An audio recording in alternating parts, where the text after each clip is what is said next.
নিজেদের দেশে যুদ্ধবিগ্রহের শিকার হয়ে ইউরোপের দিকে শরণার্থীদের ঢল নেমেছে। নানা প্রকার চড়াই উতরাই পেরিয়ে জীবন বাজি রেখে নদীপথে এবং অন্যান্য পথ ধরে শরণার্থীরা ইউরোপের দিকে আসছে এবং সেসব দেশের সীমান্তে আশ্রয় নিচ্ছে। কিন্তু ইউরোপের অনেক দেশ শরণার্থীদের ঢুকতে বাধা দিচ্ছে। এদিক থেকে ব্যতিক্রম হলো জার্মানি। জার্মানিতে এখন পর্যন্ত প্রায় 9 লাখ শরণার্থী আশ্রয় নিয়েছে।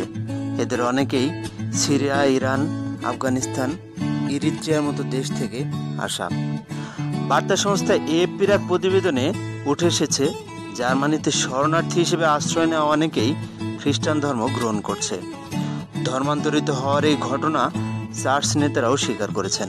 তবে কী হারে এমন ঘটনা ঘটছে সে পরিসংখ্যান না দিলেও তারা জানিয়েছেন ব্যাপারটা আগের থেকেও অনেক বেড়েছে। জার্মানির দক্ষিণ পশ্চিম অঞ্চলের শহর স্পেয়ের ক্যাথলিক যাজক ফেলিক্স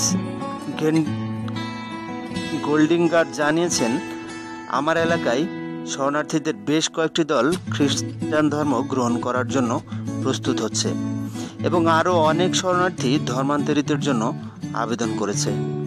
এসব শরণার্থীর বেশিরভাগ ইরান ও আফগানিস্তান থেকে এসেছে, কিন্তু কিছু এসেছে সিরিয়া বা ইরিত্রিয়া থেকে। বর্তমানে আমি 20 জনের একটা দলকে এ ব্যাপারে সহযোগিতা করছি। তবে শেষ পর্যন্ত কতজন ধর্মান্তরিত হবেন সেটা জানি না। নিত্য নতুন ব্যতিক্রমধর্মী খবর জানতে আমার চ্যানেলটি সাবস্ক্রাইব করুন।